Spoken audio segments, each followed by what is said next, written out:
Continuamos con más Modo Fontebeca y ahora es momento de presentar al primer entrevistado de esta semana. Es el actual ministro de Relaciones Exteriores de Brasil, cargo que ocupa desde el 1 de enero de 2023 bajo la presidencia de Luis Ignacio Lula da Silva. Previamente fue canciller durante el segundo mandato de Dilma Rousseff. También fue embajador en destinos estratégicos como Argentina, Estados Unidos y representante ante la ONU. Ha sido una figura clave en la defensa y avance del acuerdo comercial con la Unión Europea, calificándolo como un paso con profundo significado geopolítico en este año. Recibimos en Modo Fontebeca al canciller Mauro Vieira. Mauro Jorge Fontebeca los saluda, muy buen día, muy buen año, muchísimas gracias por su predisposición. Aclararle a la audiencia que cuando pactamos este reportaje no imaginábamos el mundo en llamas como lo tenemos en este momento.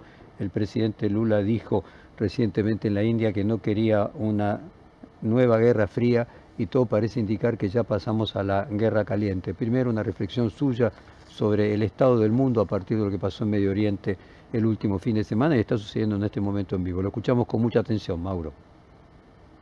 Bom dia, é grande prazer, Jorge, voltar a falar com você e estar também respondendo as suas perguntas e ter os contactos com a audiência argentina. Tínhamos combinado, é verdade, essa entrevista desde a semana passada e não podíamos imaginar que hoje fôssemos viver essa situação de conflagração no Oriente Médio, uma região que é muito sensível e que é central para o mundo, porque aí estão os maiores produtores de petróleo, por aí circulam os navios, os petroleiros com grandes quantidades de petróleo exportados e vendidos a outras nações. É lamentável o que tenha acontecido. O Brasil se manifestou ainda no sábado pela manhã, condenando os ataques de Israel e dos Estados Unidos ao Irã, e no mesmo dia à tarde também criticou e condenou os ataques aos países da região pelo Irã e também um ato que é contrário ao direito internacional e a dispositivos da Carta da ONU, em que se limita a reação e se limita também os atos bélicos aos países que fazem os ataques, tendo em vista que há populações civis que estão sofrendo nos países da região. Portanto, nós condenamos o ataque inicial dos Estados Unidos e de Israel, mas da mesma forma também pedimos contenção para que não haja em terceiros países movimentos que levem à morte, a perdas de vidas e à destruição de instalações físicas. Essa é a posição do Brasil. Canciller, simplemente contarle a la audiencia que usted habla perfectísimo español, mejor que yo todavía, pero que esta vez, dadas las circunstancias especiales del peso que tienen las palabras, se está dirigiendo en portugués, que es totalmente comprensible por nuestra audiencia. El Papa Francisco decía hasta no hace mucho tiempo que estábamos en una tercera guerra mundial fragmentada.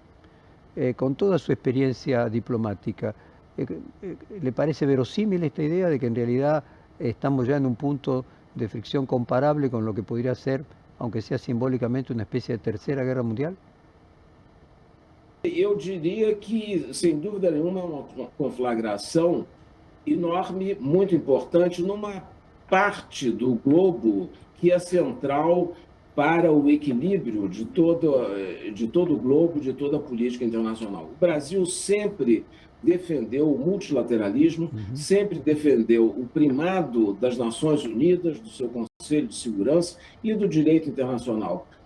Nós não podemos concordar com a destruição do direito internacional e das normas de convívio que foram construídas a partir de 1945, depois da conflagração mundial que terminou em 1945 e que deu lugar ao sistema multilateral com as Nações Unidas, o GATT, depois substituído pela Organização Mundial do Comércio, as instituições de Bretton Woods. Se nós não tivermos regras para reger a atuação e o convívio dos Estados, nós vamos chegar a conflagrações desse tipo. A Segunda Guerra Mundial se concentrou na Europa, que era o Ocidente, era o centro do mundo. e o resto todo era a periferia. Hoje em dia, a situação é totalmente diferente. Há uma crescente presença de outros estados e de outras regiões com um papel fundamental no equilíbrio do planeta. Por isso, é mais do que necessário que haja agora um respeito às regras de convívio internacional, à Carta da ONU e ao direito internacional. Mauro, en la primera presidencia de Lula fue el momento pico del concepto BRIC, inclusive BRIC solito, con Brasil, Rusia, India, China. Y en ese contexto del multilateralismo, BRIC aparecía como una promesa muy promisoria a nivel mundial. Hace unos años se produjo la invasión de Rusia a Ucrania, afectando el prestigio internacional de uno de los principales componentes de Rusia. Hace 2 años Argentina, con el nuevo presidente Milei, rechazó la invitación a integrar el BRIC, entre otros motivos porque Irán era uno de los otros invitados a integrar el BRIC.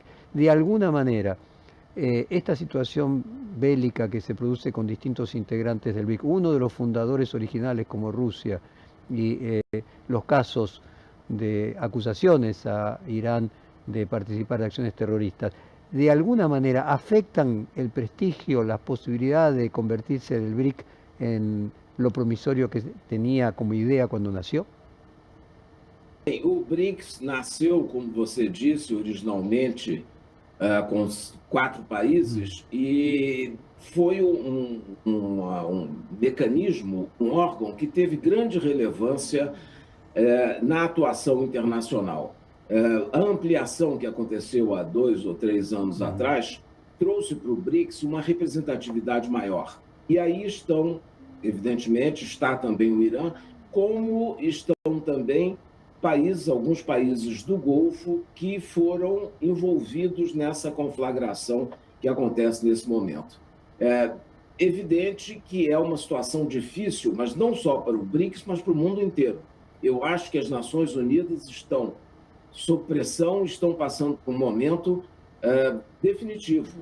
A atuação das Nações Unidas agora, o uso das Nações Unidas como espaço de negociação e de conversação e de acertos tem que ser valorizado e levado adiante, ou nós estaremos vendo cada vez mais a erosão da Organização das Nações Unidas. Eu acho que o BRICS passa também por um momento desses, porque tem 2 lados dos conflitos agora, 2 partes estão dentro do BRICS. Mas também isso é um desafio muito grande e pode ser benéfico que, no meio, nesse contexto dos atuais 10 países do BRICS, possa-se chegar a um encontro, a uma solução, a um encaminhamento dessa questão. É fundamental que haja respeito às regras multilaterais, que haja negociações, e nós sempre apoiamos negociações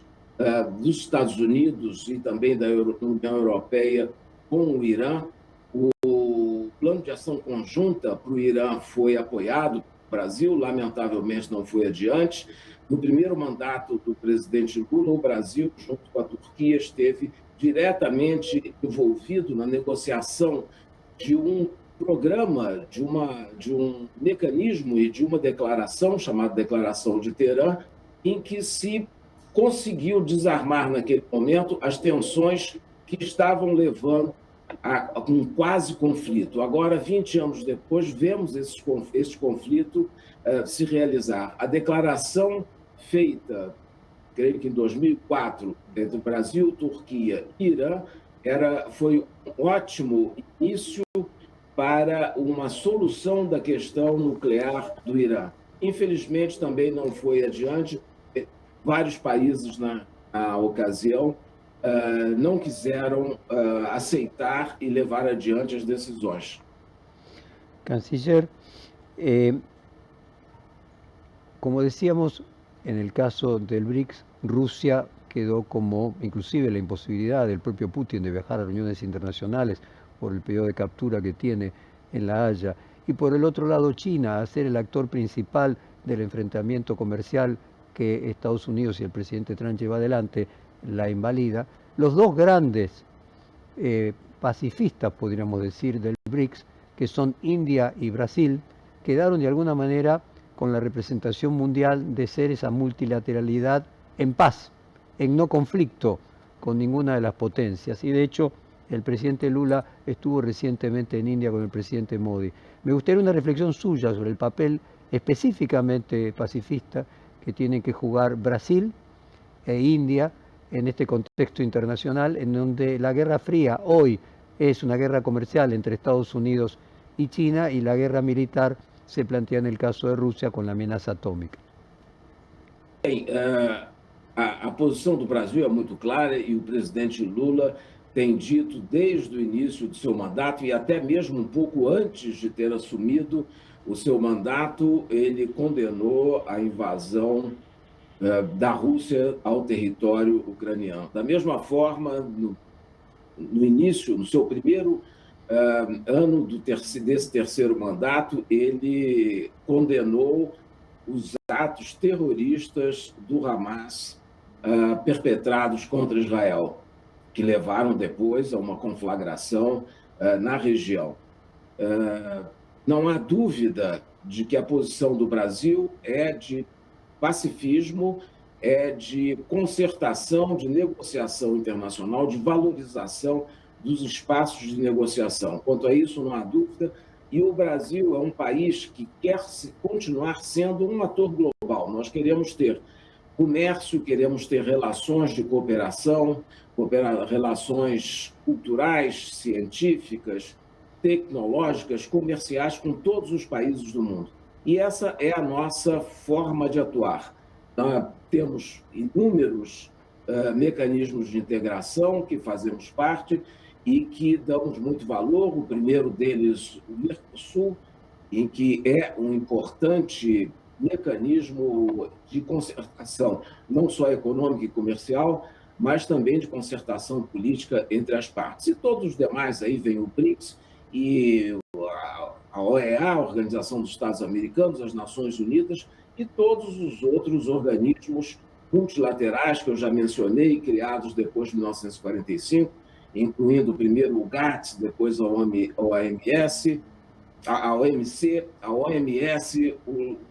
as instituições financeiras de Bretton Woods, como os bancos de desenvolvimento, o Banco Mundial, o Banco Interamericano. E, enfim, nós precisamos de interlocução e de promoção de negociação. Nós não precisamos de iniciativas bélicas que coloquem em risco a estabilidade do mundo e a vida das pessoas. Essa é a nossa posição.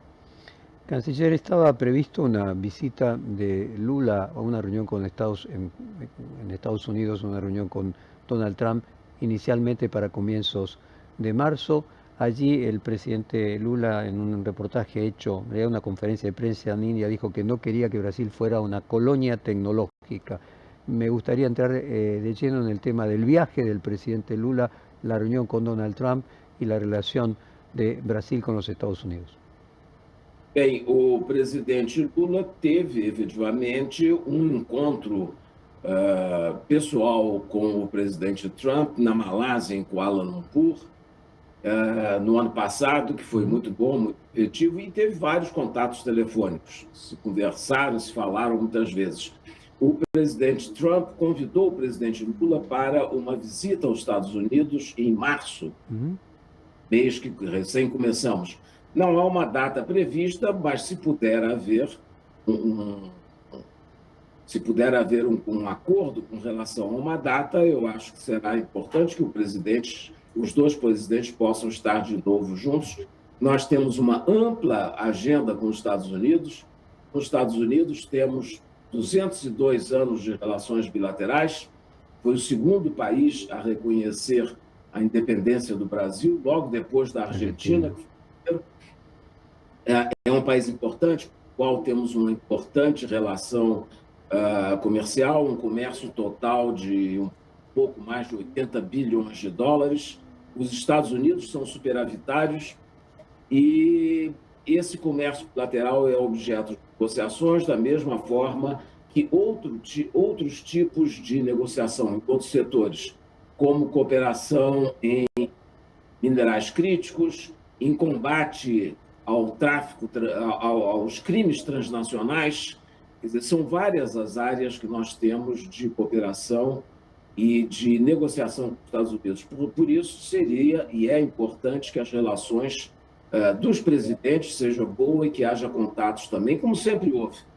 O presidente Lula, ao longo desses seus 3 mandatos, teve muitas relações com todos os presidentes americanos que coincidiram com ele na presidência do Brasil.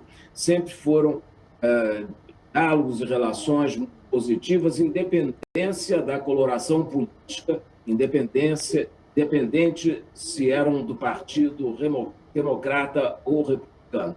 Portanto, eu tenho certeza que as nossas relações se manterão nesse nível e que continuaremos tendo, sempre que for possível, encontros presidenciais ou encontros de outro nível. Eu mesmo já me encontrei nos Estados Unidos 3 vezes com o secretário de Estado, Marco Rubio. Canciller, 3 preguntas más para liberarlo en 3 minutos, todas cortas. Una, la Corte norteamericana limitó los aranceles que Trump podía plantear y en ese contexto mi pregunta es cómo modificó la decisión de la Corte los problemas de las empresas brasileñas en las exportaciones con Brasil. Bem, as taxações colocadas contra o Brasil eram de 2 naturezas. Primeiro, 10%, como praticamente todos os países, sobretudo da região, e depois, por razões políticas, mais 40%. As razões políticas estão totalmente afastadas. As pressões feitas contra o julgamento do ex-presidente da República, desde o primeiro momento, foi dito por mim ao secretário de Estado e pelo presidente Lula ao presidente Trump, que estavam fora de questão, não se podia tratar desse aspecto, porque, primeiro, estavam em mãos de outro poder da República e que estavam julgando a partir de provas muito claras e muito concretas. Então, isso está acabado, o julgamento foi terminado, as sentenças para cerca de 15 ou 20 pessoas já foi dadas, estão cumprindo as sentenças. O segundo aspecto dessa imposição de 40% era um alegado superávit brasileiro com os Estados Unidos. Isso é absolutamente falso. O Brasil tem um déficit de cerca de 20 bilhões de dólares, ou um pouco mais, no ano passado, se considerado bens e serviços. Mas só em bens, ano passado, foram 12 bilhões de dólares. Portanto, o argumento não se sustentava de que nós teríamos que ter esses 40%, e o presidente Lula, desde o primeiro momento, e foi a instrução que me passou nas negociações, dos encontros que tivemos, não só eu, mas o ministro das Finanças, Fernando Haddad, com seu contraparte, e também o vice-presidente da República, Geraldo Alckmin, que é o ministro da Indústria e Comércio, com o ministro da Indústria e Comércio, de que nós não podíamos ter nenhum tipo de negociação enquanto estivesse vigente esses 40%. A decisão da Suprema Corte Americana eliminou os 40%, o Brasil está, com todos os outros países, submetido a uma tarifa que é igual para todos os países, e nós continuamos prontos para avançar nas negociações, nos entendimentos que estávamos mantendo desde o ano passado, com vistas a encontrar soluções para cada um dos problemas levantados pelos 2 lados. Nós estávamos prontos, como disse o presidente Lula, a negociar todos os itens, todos os temas, não havia temas tabus, temas proibidos. Podíamos negociar e discutir todos, sempre dentro da perspectiva do interesse nacional. Tudo que estivesse de acordo com o interesse nacional poderia ser negociado. Anteúltima pregunta es, Argentina acaba de refrendar el acuerdo Mercosur-Unión Europea, pero al mismo tiempo un acuerdo con los Estados Unidos. Hay discusiones respecto de si el acuerdo de Argentina con Estados Unidos modifica, traiciona de alguna manera el principio del Mercosur de no tener acuerdos comerciales que contradigan el Mercosur. No sé si usted tiene alguna opinión en particular respecto a estos 2 temas, el acuerdo con el Mercosur de Unión Europea y al mismo tiempo el de Argentina con los Estados Unidos. Bem, com relação ao acordo Mercosul-União Europeia, reitero o que já foi dito, que é muito importante, é fundamental.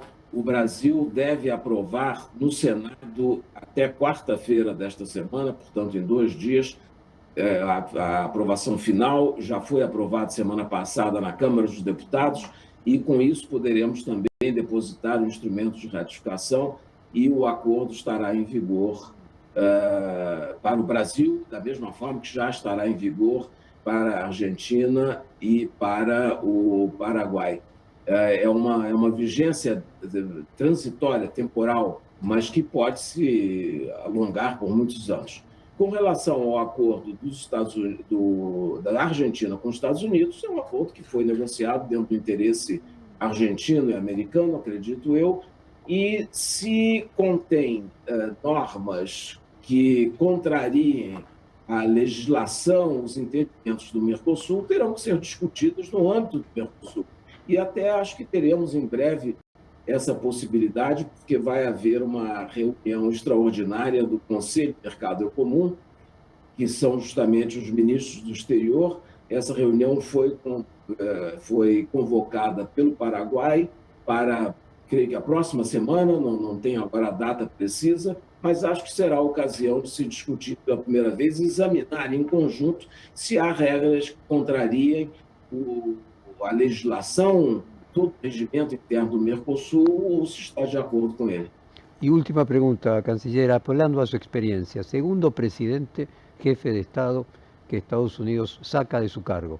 En el caso de Venezuela, por la extracción del presidente Maduro, en el caso de Irán, directamente por el asesinato.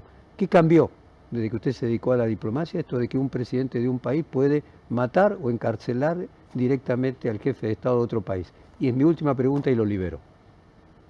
Não, bem, voltamos à minha primeira resposta. É a negação total e absoluta do direito internacional.